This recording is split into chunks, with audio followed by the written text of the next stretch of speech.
Big night indeed in Michigan. Thanks for joining us. I'm Andy Dominiani. And I'm Jessica Harthorn. Welcome to our live coverage of Governor Gretchen Whitmer's State of the State address. The governor is expected in just a few moments here to begin her address from Lansing and the State House chambers. This will be Governor Gretchen Whitmer's seventh and penultimate State of the State address. She was first elected to this position in 2018 after beating out former Michigan Attorney General Bill Schuette. But the governor is, as most are, term limited, and she'll only have one more State of the State address to deliver after tonight. Already, there are more than a few candidates in Michigan's upcoming gubernatorial race to replace her. That'll happen late next year, with the next governor taking office in early 2027. Well, Governor Whitmer is expected to talk for close to an hour tonight, and her address will cover several key issues impacting our state. Whitmer is expected to call on lawmakers to work across the aisle and focus on bipartisanship that will help everyday Michiganders. Some of those points will be on medical debt, job availability and affordability, a continued focus on repairing Michigan roads, and changes to education. Whitmer says that she wants to continue building on all of the momentum created in her 6 years in office. A live look now at the House chambers in Lansing now. Governor Whitmer just about to speak to a joint session of the state legislature. The Sergeant at Arms will be introducing her to the chamber very shortly as we wait for this State of the State address. And there's Lieutenant Governor Garland Gilchrist at the podium with the gavel. Let's listen in. Thank you, Mr. President. The Governor of the State of Michigan, the Honorable Gretchen Whitmer, awaits entrance to the joint convention. And we'll go back to them in just a few moments. As you know, there's lots of anticipation on Whitmer's State of the State address surrounding medical debt. Whitmer is expected to call on lawmakers to help reduce that debt and to help make sure that Michiganders who receive those bills are not spending their entire lives paying them off. In previous years, Michigan secured more than $4 million to relieve some of that debt. The governor, as she just walked into the chambers right there, says that this was a good start, but wants to make it better. And the governor is expected, as we see her making her way down the aisle there, she's expected to take on the issue of cell phones in classrooms. Right now, there's no state law limiting the use of phones in classrooms. The governor's team says an overwhelming majority of administrators are calling for an outright ban. That's expected that Governor Whitmer will call for lawmakers to only limit phone use, not ban them altogether, something some local schools have already put into practice on their own. And fixing Michigan roads, of course, has been a major priority of Whitmer since she took office. But it's not just the roads. During Whitmer's last State of the State address, she says it's roads, bridges, pipes, and everything in between. She also said that close to 20,000 miles of roads have already been redone. Her office says it also helps support roughly 18,000 jobs. And earlier today, we asked people in West Michigan what they want to hear from the governor tonight. Here's what they had to say. I know people are always concerned about roads and stuff, and very concerned about the children, education, support for the children and families. We probably should be doing more to try to help people find affordable housing. I think, for my family, we got lucky with a low interest rate a few years ago, but interest rates have obviously gone up with inflation. And all right, let's take a live look at the state capitol right now. As you can see right there, Governor Gretchen Whitmer just took the podium. Let's listen in live. 7 down, 1 to go. And if you're tuning in between the MSU game or the Pistons game, thank you. To Lieutenant Governor Garland Gilchrist, Attorney General Dana Nessel, Secretary of State Jocelyn Benson, these are hard jobs, and we are serving in tough times. Thank you for your partnership.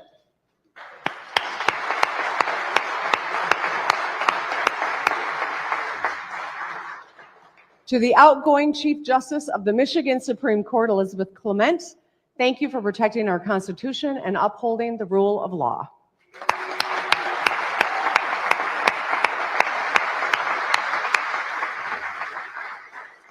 To all the state employees, my cabinet, and executive office staff, thank you for this work. I could not do this job without you. To Congressman Dan Kildee, thank you for your years of service. To my husband, Mark, my daughters, Sherry and Sydney, and my entire family, I love you. To our National Guard and our state police, thank you for putting your lives on the line every day to keep us safe.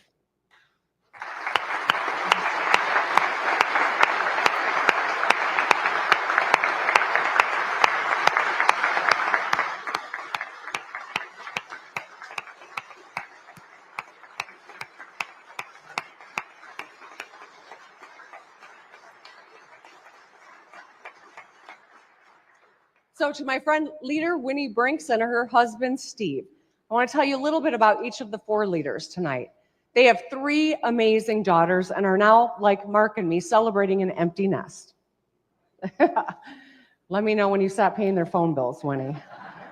To leader Eric Nesbitt and his wife Tricia, who are expecting their 3rd child this Easter. Congratulations.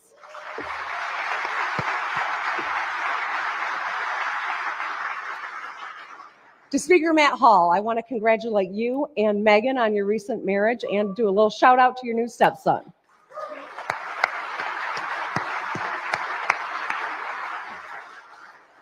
To leader Ranjit Puri and his wife Nidhi, are proud parents to 3 young boys, and I'm hoping they're going to be Lions fan, unlike their dad, who's a secret cheesehead.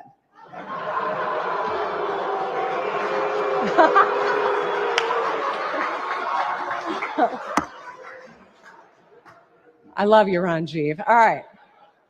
I'm looking forward to working with all 4 of you and your caucuses to get things done for the state of Michigan. Now let's take a moment to acknowledge another leader and legend, Debbie Stabenow. Please stand. Please stand, Senator.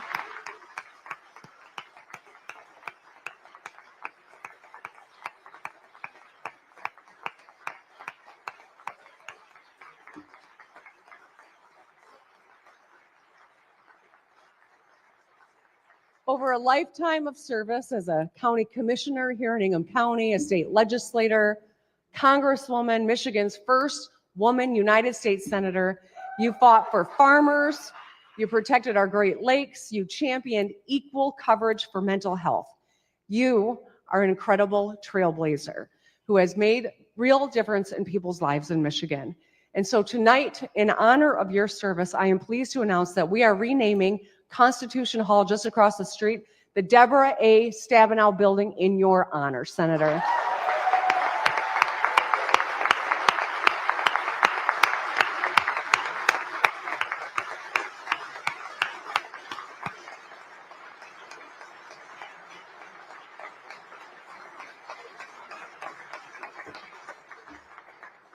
It's fitting that the building houses our state's agriculture and environmental departments, who carry on your life's work. So thank you, Senator Stabenow. Finally, to my fellow Michiganders, I took an oath of office to serve the people of Michigan, and that means all the people of Michigan. That's my commitment to you, no matter who is in the White House or who is on the other side of the aisle in Lansing. Yes, I do hope to find common ground with President Trump and work with the Democratic-led Senate and Republican-led House on our shared priorities.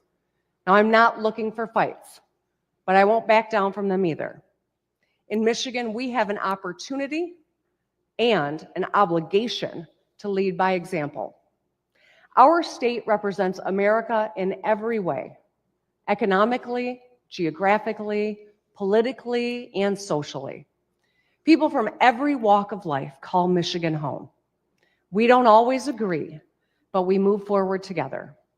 That is the source of our strength. Let's show the rest of the country how to get things done.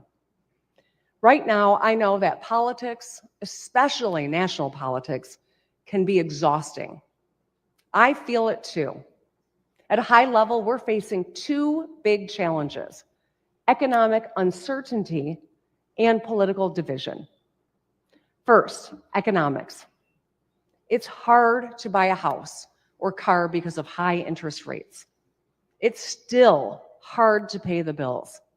Just this month, inflation jumped back up to 3%. Businesses are facing uncertainty too. Industry leaders and top economic minds on both sides of the aisle are warning us about the havoc that 25% tariffs would wreak on Michigan's auto industry, while also raising expenses, everyday expenses for our families. And as for politics, there's no sugarcoating it. We seem very divided today. Partisanship has infected every aspect of our lives, driven by opportunistic politicians and media figures who live by a philosophy: I win if you lose. Their divisive rhetoric is amplified by algorithms designed to make us angry and keep us scrolling. We're all being manipulated by the largest and most powerful companies in the world, who profit more when we start to believe that we have nothing in common. But that's just not true. As governor, I've been to all 83 counties at least twice and sat down with all kinds of people. When you show up and listen, it's clear that most of us want the same things, and we're all frustrated by the same things too. Our people are not as divided as our politics. I really believe that. I want to ask you all to take a moment and look at the insert in tonight's program. These are real quotes from Michiganders who live in your districts, and they're tired of the games. They're counting on us all to work together. We can't let them down. I'm reminded of a conversation I had a couple years ago with a retiree from Kalamazoo. He and his young neighbor have polar opposite political views. They put up yard signs supporting opposing candidates every 2 years, but they helped fix each other's roofs and regularly shovel each other's sidewalks. They show up for each other all year long. Their bond is deeper and stronger than politics. This year, if we show up, listen to, and learn from each other, we can move forward together and get things done. The good news is that we have a lot going for us. There are a lot of firsts and new beginnings worth celebrating. For instance, Michigan Tech was just named an R1 research university, joining MSU, U of M, and Wayne State as one of the world's 150 best research colleges.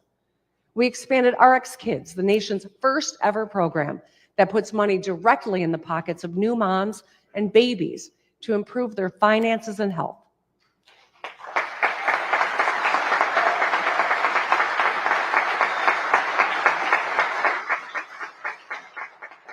We broke ground on the Jones-Secchia Children's Rehabilitation Hospital in Grand Rapids, the first of its kind in Michigan.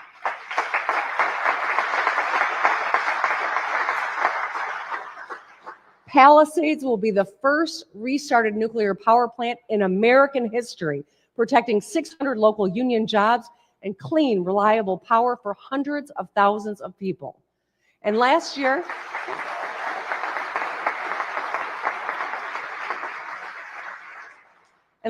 Detroit reopened Michigan Central, hosted the largest NFL draft ever, and grew its population for the first time in 67 years.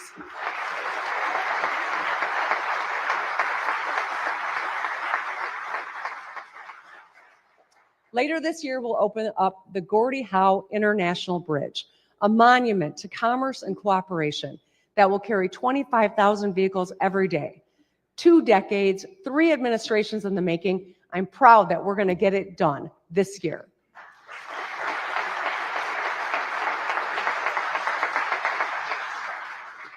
And guess what? Our financial house is in order too. While other states are juggling multi-billion-dollar deficits, we've got a surplus. Our rainy day funds are at an all-time high of $2.7 billion. After this year's budget, we'll have paid down $26 billion of debt. Since I took office, we've been repeatedly named a top 10 state for business. We've grown our GDP by 35%, added nearly 40,000 auto jobs, and raised median household incomes by $16,000 to $77,000 a year. That is exciting stuff.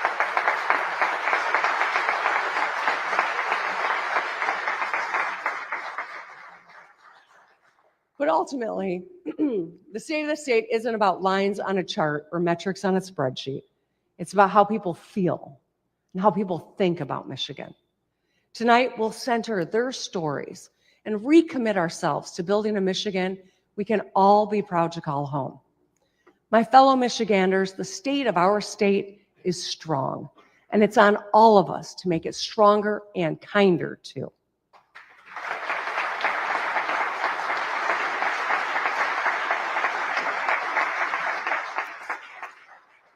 So a few weeks ago, I released my 7th budget after encouraging news that state revenues were $1 billion higher than expected. Michigan is on the move because Michiganders are hard at work. Let's show them that we are too, with a balanced bipartisan budget by the end of June that's focused on the fundamentals.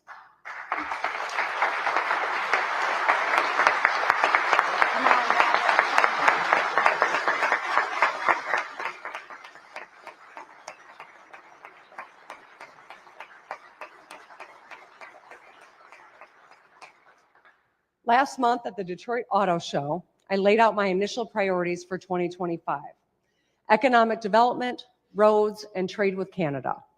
Speaking of trade, I'm grateful that Republicans, Democrats, and private sector leaders are speaking out against widespread 25% tariffs on our neighbors, because we know that saying no to Canada would mean saying yes to China. I'm also grateful that the president decided to pause. As I've said before, I'm not opposed to tariffs outright, but they are a blunt tool when the Michigan economy is on the line. 25% tariffs on everything would slow down construction, shutter small businesses, lead to layoffs in the auto industry, and cost Michigan families an extra $1,200 a year at the store and at the pump, because companies will pass their higher costs on to the consumer. It would be a disaster. But don't just take it from me. A few weeks ago, I asked Michiganders directly. In less than 48 hours, I got 3,000 written responses.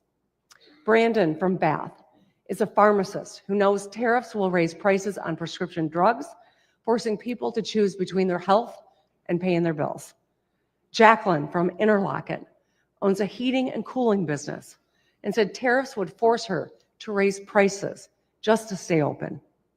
And Steve from Leroy is a retiree who wants to buy a new car, but if tariffs go up, the average cost of a car will go up by $3,000 too. For them and for every Michigander, let's keep speaking with one voice for smart trade policies to level the playing field and secure American jobs without jacking up our costs. On tariffs,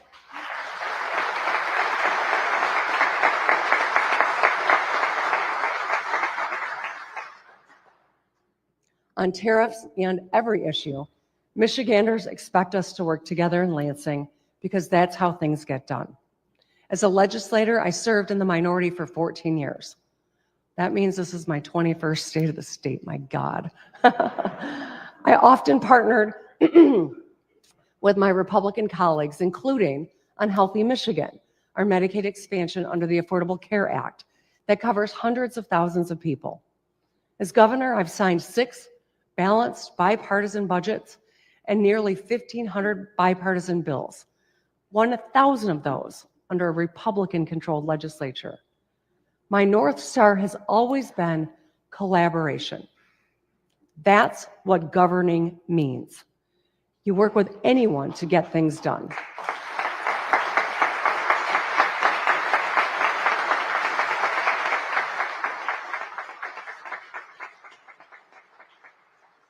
So what should we focus on this year? Let's keep it simple. 1, costs. Let's make life more affordable for Michiganders. 2, jobs.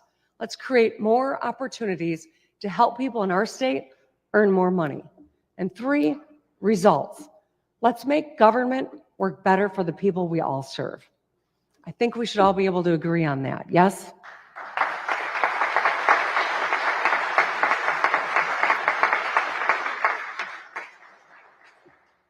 Lowering costs is our top priority.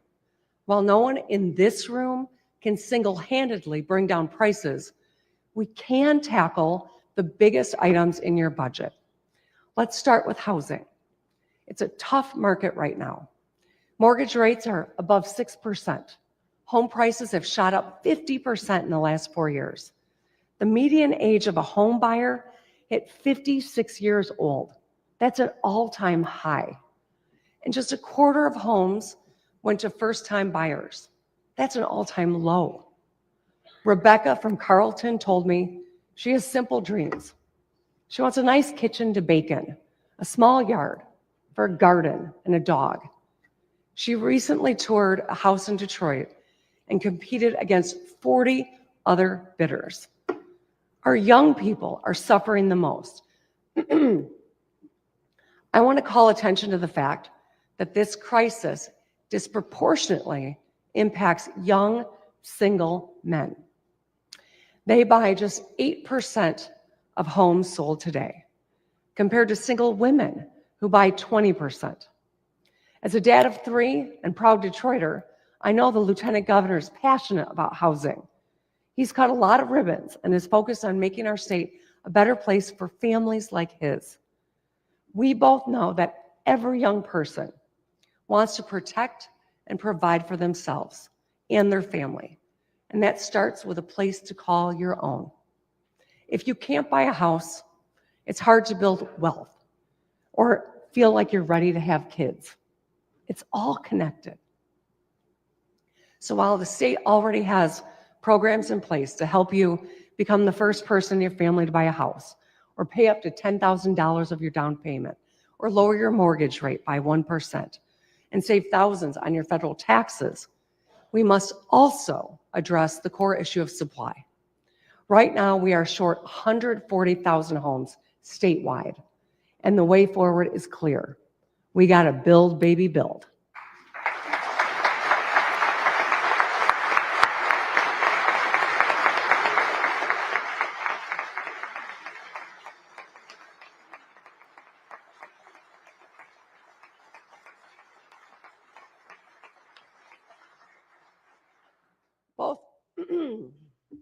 Both Texas and Minnesota built more housing and drove costs down. Bright red Texas and bright blue Minnesota have done it. We can too. Michigan has been doing their part with 2 years of record-breaking years. This year, let's do it again. Let's invest $2 billion to build, buy, or fix nearly 11,000 homes. This year, let's make the largest housing innovation investment in Michigan history. Getting this done will create more than 10,000 construction jobs, lower costs, and help more people achieve the American dream. Let's get it done.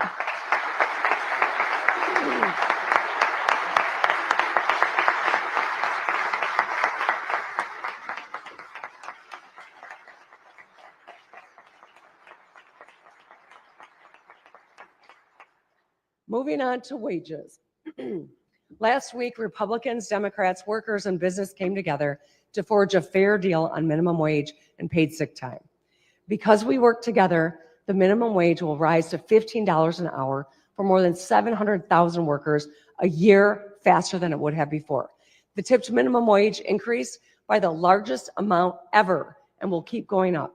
Workers will have more time to care for themselves and their families because now Michigan has the best earned sick time in the country, and small businesses have more flexibility. This was a bipartisan effort, and I am proud that we were able to get it done. These last few weeks showed us that we can work together to solve hard problems and deliver real solutions for Michigan.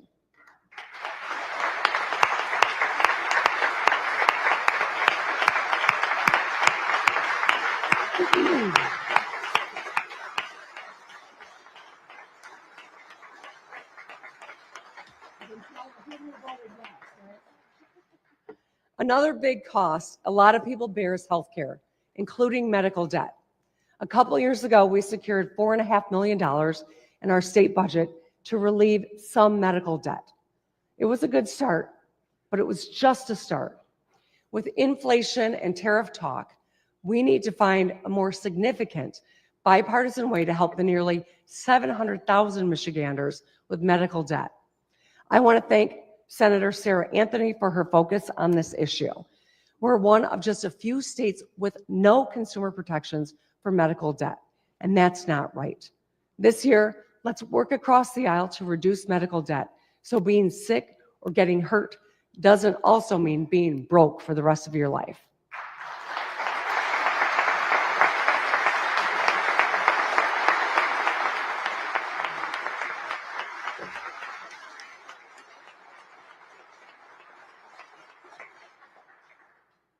Now let's talk energy. Everyone's eyebrows raise when that first winter utility bill hits.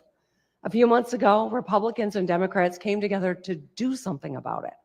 Led by Representative Helena Scott, Senator Sam Singh, Rick Outman, and Veronica Kleinfeld, the legislature expanded the Michigan Energy Assistance Program, or MEAP, which already saves about 50,000 households more than $700 a year. I was really proud to sign this bipartisan expansion, which could save 335,000 more Michigan families hundreds on their energy bills. Next, one of the two certainties in life, taxes. Forgive me, I am getting over a cold, if you can't tell. For too long, the working class have paid more than they should. In 2023, that changed when I signed legislation to roll back the retirement tax and quintuple the working families tax credit. This year, yeah.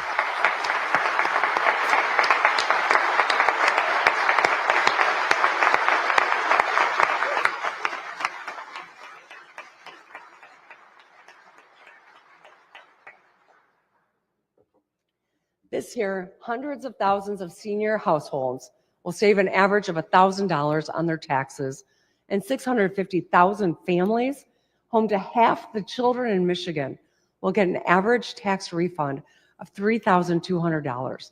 I want to thank Majority Leader Winnie Brinks for her work on both these common sense changes.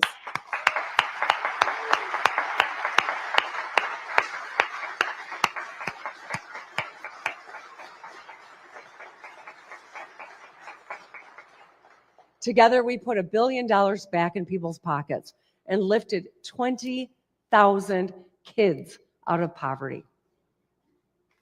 When our kids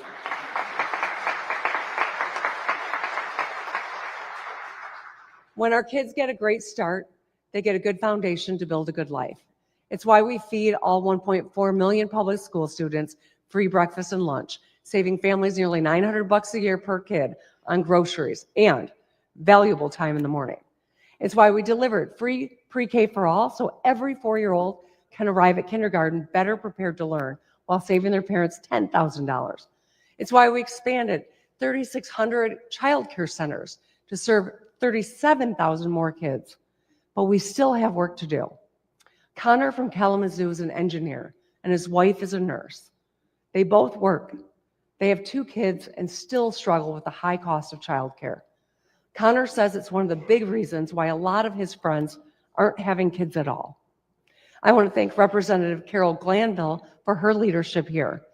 If we want to grow our population, we must continue expanding affordable childcare. This is pro-family, pro-child, and pro-growth policy. Let's get that done too.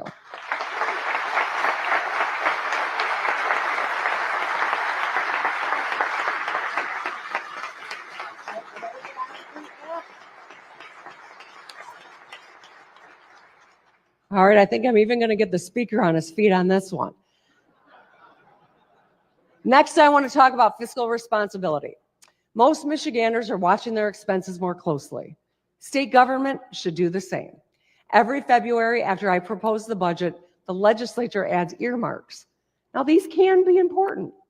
Fire stations, roads, schools. Some of them, not so much. The problem is that these earmarks are added without transparency and have been for years under both Republican and Democratic control. I know Speaker Hall is passionate about bringing accountability to the process, and I agree.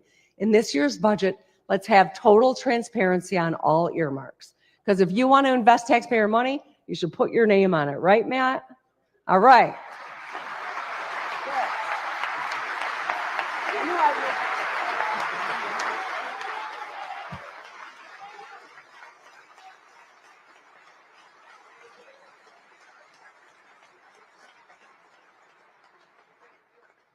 I mean, if they can do it in DC, we sure as hell can too, right? Now let's talk about jobs, starting with making it as easy as possible for Michiganders to get the skills or education they need to earn more money. Over the last few years, it's exactly what we've been focused on and what we've done. We boosted career and tech education, giving students hands-on experience with wood, metal, power tools, and computers in high school so they can land a good job after graduation. In this year's budget, let's work together to make the largest investment in career and technical education ever. In 2021, we launched the Michigan Reconnect, a bipartisan program offering anyone 25 and older a tuition-free associate's degree or skills certificate at their local community college. Today, more than 200,000 Michiganders have taken that first step. In 2022, we created the bipartisan Michigan Achievement Scholarship, lowering the cost of a bachelor's degree by up to $27,500. Today, more than 56,000 students are already saving thousands of dollars. I want to thank Representative Samantha Stecklaw for her work on this.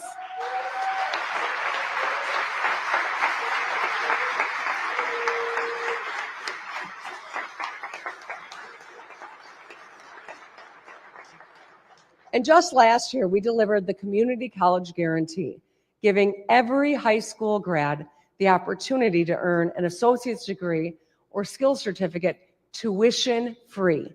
And today, more than 240,000 Michiganders attend one of our 31 community and tribal colleges. But just like with housing, there's a gender gap here in education too. Women outnumber men at our community colleges, universities, and most of all, in the Michigan Reconnect, where enrollment is 2-to-1 women to men. So we've built these great programs open to everyone, but we need to do a better job of getting more young men signed up. And that's why soon I'm signing an executive directive that will make an effort to reach more young men and boost their enrollment in higher education and skills training programs.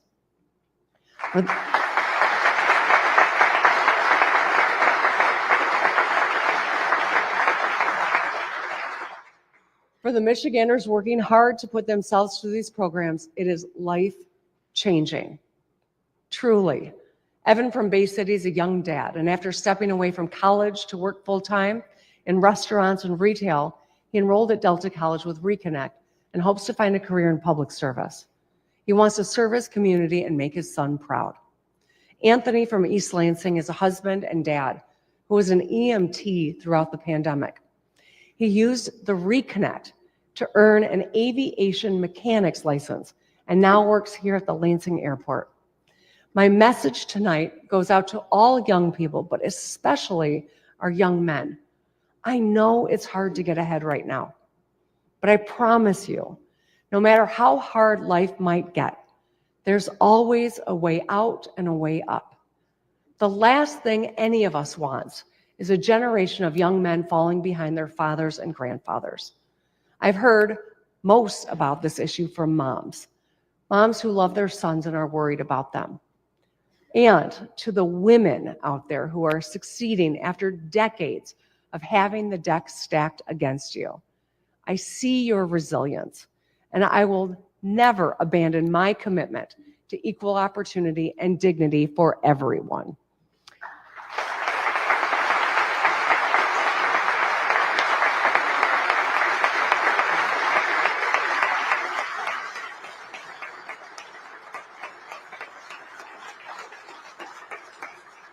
Generations of our moms and grandmas fought hard for the economic rights and personal freedoms we enjoy today. They made our lives easier, and our responsibility to our sons and daughters is to build a state where they can all succeed. As the mom of 2 smart, driven young women and stepmom to 3 successful young men, I know that their success is connected to the success of their peers, all of their peers. In Michigan, men and women want to protect and provide for their families, to be financially successful, and to be good role models. And that's why no matter who you are, we want to help you learn more and earn more. So look at an apprenticeship, find a scholarship, or sign up for Reconnect. Get your education debt-free and build the life you deserve.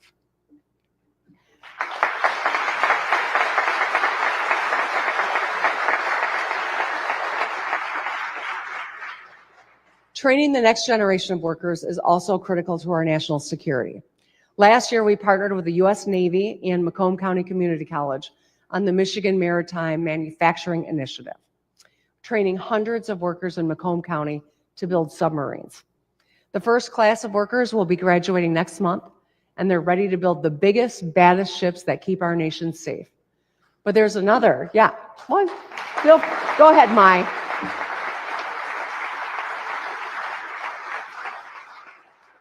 Representative Song, of course, is very happy about that.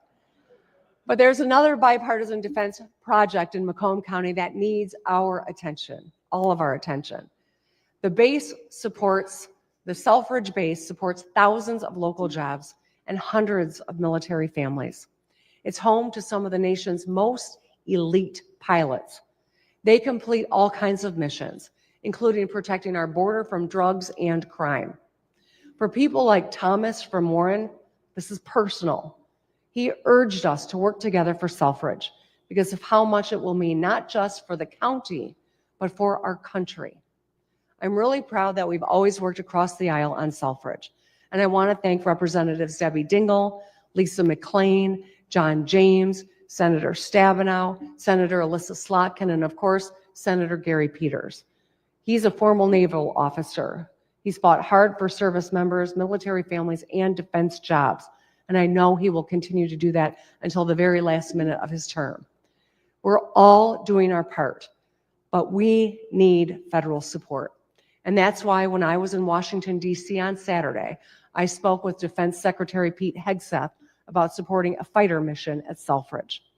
Let's support our brave men and women.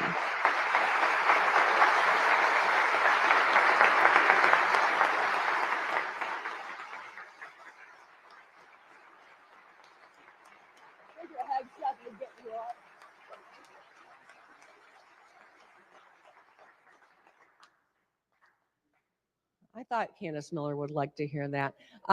Let's support our brave men and women in uniform at Selfridge in our next budget and work with our federal partners to save Michigan jobs and protect our national security. Now, let's talk about another driver of jobs and growth, those damn roads. We need safe roads to go to work, drop our kids off at school, and run errands. Businesses need a solid transportation network to ship products and ensure their employees can get to work safely. In 2020, I created Rebuilding Michigan, a $3.5 billion bond plan to fix most of our heavily trafficked state highways and bridges. Why? Well, because for years, a lot of governors and legislators tried and failed to get it done. We've made progress on our state roads, but let's be real. My plan was always a short-term fix. There is a lot left to do. And with Rebuilding Michigan soon phasing out, we're facing a serious funding cliff. I'm hearing from construction companies who are expecting layoffs because of the uncertainty. We need a sustainable, long-term solution for our local roads. Every pothole is a reminder that we must act now. I mean, just take Michigan Avenue. You drive it from the Capitol to MSU. You'll see what I'm saying. It's like the surface of the moon. Why? Because the city of Lansing, doing the best they can, but they only get about $17 million from the state for local roads. They need about 17 times that much, around $300 million. Michiganders in every part of our state are passionate about their roads. Phyllis from Rapid City was evocative in her description of Crystal Beach Road. It'll rattle your brains out, she said. There's a road like that in every town. We know that bad roads cost drivers more than $750 a year. Now, I know there are a couple different plans out there, including mine, and I know none of them are perfect. But what's not okay is no plan. Michiganders won't accept inaction. To get it right, we all have to recognize some hard truths. To my friends in the GOP, a long-term fix means new, fair sources of revenue. We can't cut our way to better roads by slashing public safety, health, or schools. To my fellow Democrats,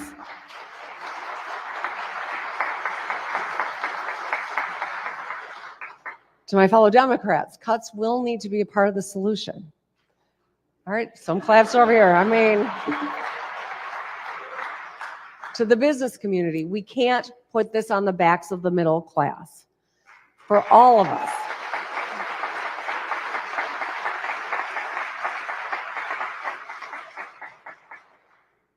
to be a part of the solution, we must all compromise, and that's the way it ought to be.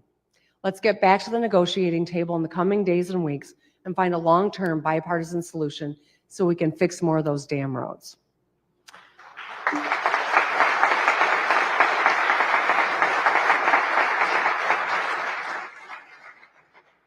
So the third big priority for 2025 has got to be results. Let's start with permitting. Permitting has been broken for a long time, leading to slower construction, fewer jobs, and higher prices. In Michigan, we're done waiting around.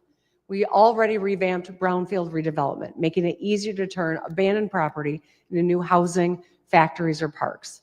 I signed an executive order eliminating 26 boards, councils, and committees without compromising protections. And about a year ago, I had my team review every single one of our state permits, all 401. We found plenty of overlaps and obsolete processes. This year, I'll instruct state departments and agencies who've missed their deadlines to refund any permitting fees that we can under the law. But the reality is that I can only refund a handful through executive action alone. To really speed up permitting and save people a lot of time and money, we need to change state law. There's a huge opportunity here for bipartisanship because I think we all agree that things shouldn't take so long.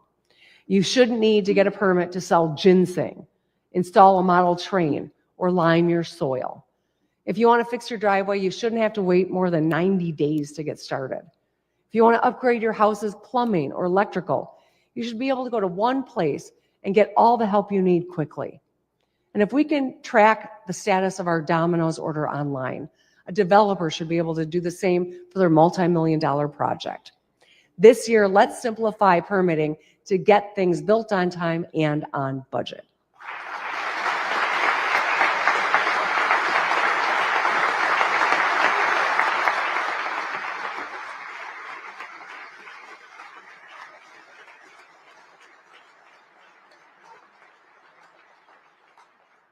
Moving on to licensing. A lot of our licensing rules and requirements don't make sense.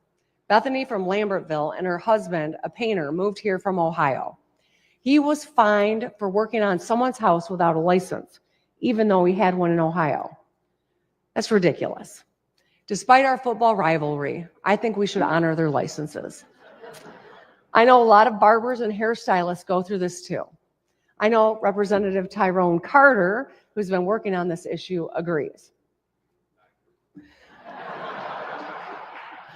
We all want to make it easier and faster and cheaper for you to keep doing what you do best. It's why I directed the Department of Licensing and Regulatory Affairs, or LARA, to review all of Michigan's regulations and find redundant rules. They propose eliminating duplicative exams, honoring trade licenses, giving entrepreneurs more flexibility, streamlining reporting requirements. I can enact some of these changes alone through executive action, and I will, but others require a change in state law. This year, let's make it easier for people to get and keep a good job, not harder.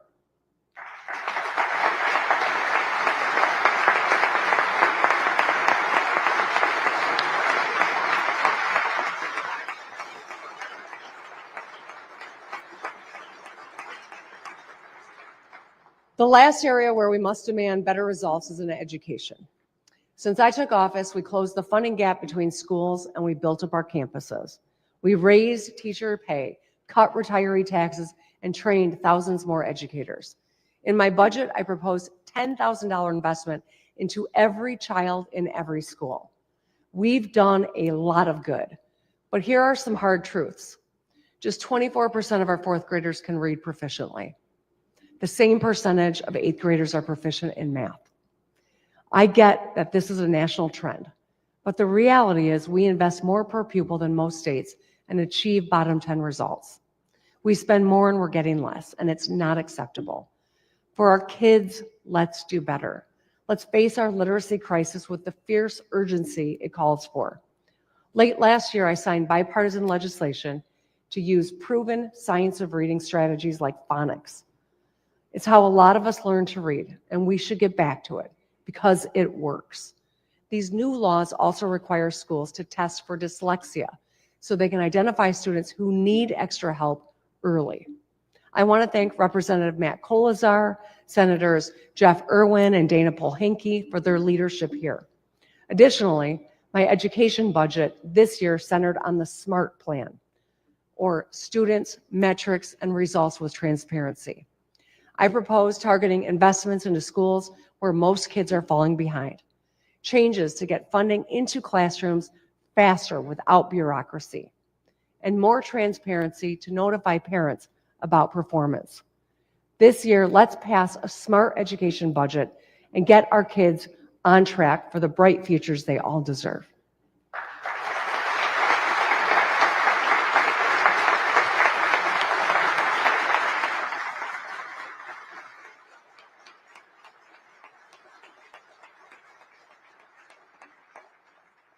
Now let's talk about mental and physical health, both of which are linked to academics. Let's start with phones, which have completely changed our children's lives. 95% have access to a smartphone, and half of them say they're online almost constantly. Amy from Rochester Hills volunteered recently on a 6th grade field trip. You all remember field trips, right? The bus ride is loud and full of excitement about the day ahead. Well, on this bus, Amy said it was silent. All the kids were glued to their phones. Amy's daughter wishes she was born before social media. Our educators get it. It's hard to teach geography or geometry when you're competing against memes or DMs. Other states, red and blue, have taken action. So has most of Europe and Canada. I understand the need to be connected to your child, but we can do better. This year, let's pass bipartisan legislation to limit the use of phones in class. We've seen encouraging data about how common sense restrictions on phone use during class lead to more learning and less bullying. Kids listen, they raise their hands, they make more friends, they talk during field trips. 3/4 say they feel happy or peaceful without their phone. That's what school should be all about. And finally, let's talk about vaping. About 14% of high schoolers use vapes. We all know that this addiction has long-term risks that starts early. 90% of smokers begin before 18. If we don't act smart on vapes, we risk our children's health and futures. That's why in my budget this year, I propose closing a long-standing loophole and taxing vapes similar to how we tax cigarettes.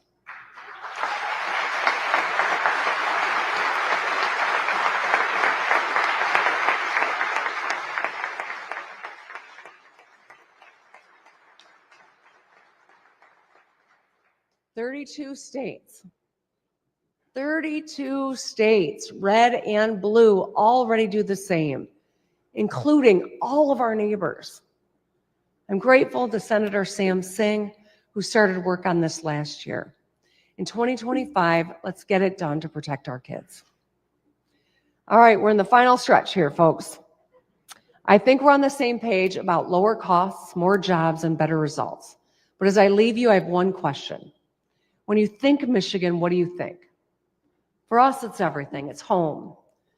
But let's ask ourselves, when other people think Michigan, what do they think? When businesses around the world think Michigan, what do they think? How about couples looking to start a family? Entrepreneurs hoping to start a business? Seniors seeking a happy retirement? Because if we're being honest, our brand has taken a beating over the last few decades. After the Great Recession, the Flint water crisis, and disinvestment in roads and schools and healthcare, people on the margins were suffering in Michigan. Our water quality, our old factories, our sports teams used to be punchlines and cruel, unfair jokes. I ran for governor to restore trust and rebuild Michigan. I was sick of us being a punching bag. Now I am proud to say I've got the best job in the world because I get to help the Michigan we all love live up to our potential. Over the past 6 years, we've reinvested in the fundamentals and brought manufacturing back home. We lowered costs for families, and our young adult population is growing faster than 45 other states. Our Lions are winning. I didn't have anything to do with that, but they are winning.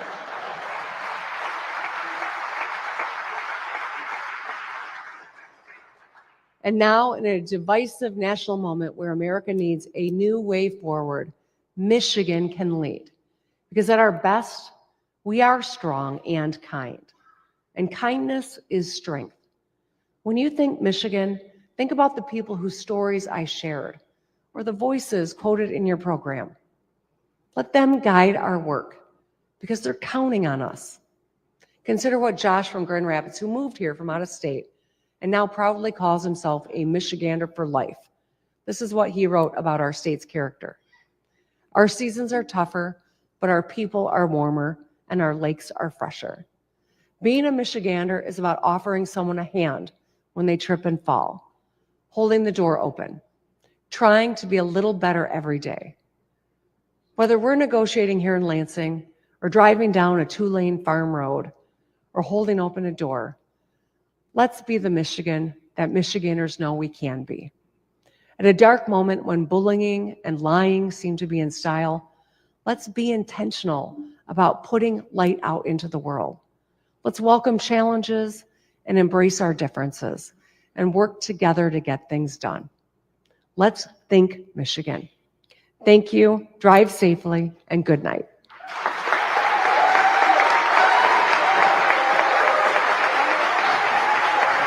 And that was Governor Gretchen Whitmer giving her 7th State of the State address.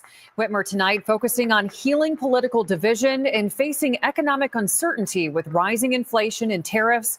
But she also touted the state's accomplishments, including reducing the state's debt, building new infrastructure, and investing in education. A lot of that getting a lot of bipartisan applause. Tonight, the governor says she wants to lower the cost of housing by building new homes for young families, especially young men who are underrepresented in the housing market. Also reduce medical debt for residents, simplify the permitting process, lower the cost of childcare, and limit cell phone use in schools. The governor also said she hopes to find common ground with Republicans and with President Trump. She's just been named to his Council of Governors. And Republican lawmakers are also giving a response of their own tonight. Representative Brian Posthumus speaking on behalf of the GOP in Michigan. He's the majority floor leader. Let's listen to that GOP response right now. We just listened to the governor lecture for an hour about the state of our state. But we all know there's more to it than that. So I'm here to tell you the actual state of our state. You know, Detroit is the only city in the history of the world to drop in population by more than 1 million people. From 1.9 million people to around 630,000 today. At our peak in the early 80s, Michigan had 19 seats in the U.S. House of Representatives. Today, we only have 13. Because of our population decline relative to the rest of the country, we have less power and less influence in Congress. From 2000 to 2010, Michigan was the only state in the nation that lost population, the only one. Under Governor Snyder, we were able to stop the bleeding, but we're stagnant once again. Michigan used to be one of the wealthiest states in the country. Today, we're near the bottom. When most of us think about Michigan, there's still this idea of our state as an economic powerhouse, the arsenal of democracy. That was 70 or 80 years ago at this point. I'm not going to blame one party or the other because we all know both Republicans and Democrats have been in control at various times, and there's complex reasons for Michigan's decline.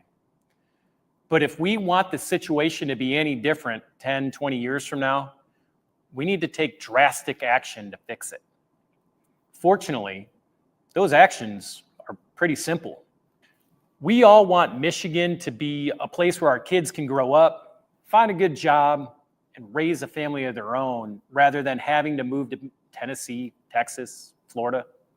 I'm State Representative Brian Posthumus. I'm the majority floor leader here in the Michigan House of Representatives. And I've been asked to give the official Republican response to the governor's State of the State address. I love our state, but I was born in 1984, and Michigan has been on the decline for pretty much my entire life. We now have divided government here in Michigan. The Democrats currently control the Senate and the governor's office. Republicans control the House of Representatives. That means we're going to have to work together if we want to get anything done. I'll tell you one thing. Republicans have no intention of using our majority to obstruct. We will use it to lead. We will lead on the issues you care about, bringing down the cost of government, keeping more money in your pocket, keeping our communities safe, and educating our kids. You know, we're only 2 months in, and we've already made it harder for lawmakers to waste tax dollars on pork barrel spending. We also empowered the House Oversight Committee to make sure that your government is held accountable. We'll make sure taxpayers are getting value for their money. Now, the albatross, the state budget. When Governor Whitmer took office, the state budget was $58 billion. She's proposed $86 billion for the next year. If the budget had just kept pace with inflation, it'd only be $72 billion. What's more, last legislative session started with a $9 billion surplus. Your government squandered it, all of it. All that extra money could have gone toward fixing the roads, but it didn't. Could have gone toward educating your kids, but it didn't. And now the governor is talking about raising taxes again. We don't need to raise taxes. We don't need more money. We have more than enough money already. In fact, House Republicans already proposed a plan to fix the roads without costing you an additional penny. We need to focus on essentials first: infrastructure, public safety, education. With all that extra money in the budget, there's even enough room to fix the roads and roll back the income tax. Inflation is hurting everyone right now, so we should let people keep more of their own money. You know, my grandpa taught me that before you can fix a problem, you have to acknowledge it. Our state isn't in a great place right now. Frankly, it hasn't been for a while. Unfortunately, too many politicians have for too long refused to acknowledge that problem. We may not be in a great place today, but I believe we can be. So how do we return there? How do we get back there to what we were as a great state? First, our state needs to focus on keeping more of its people's money in their own pocket. Michiganders know far better how to spend their own money than the government ever will. Second, we need to create safer streets for Michigan families. And finally, we need to remind ourselves that politicians represent us, not special interests, not mega corporations, and certainly not other countries. I believe the new Republican Party is one that represents the everyday American. It is no longer the party of big business and career politicians. It is the party of farmers, the party of plumbers, mechanics. It's the party of the single mom trying to get her 3 kids to and from soccer practice, all while juggling a job and trying to figure out how to afford groceries. We are the solutions.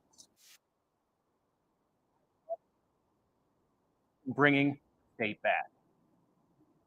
You're listening with you there to Republican State Representative Rapids Brian Posthumus, who's also majority floor leader.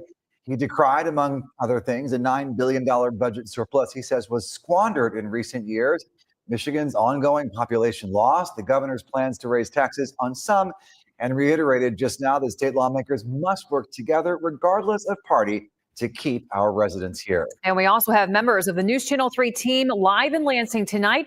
We'll have live team coverage from them that starts at 10 and 11 p.m. in our shows. We'll also have a full breakdown of what the governor said. In the meantime, we thank you for joining us, and we'll see you later on tonight.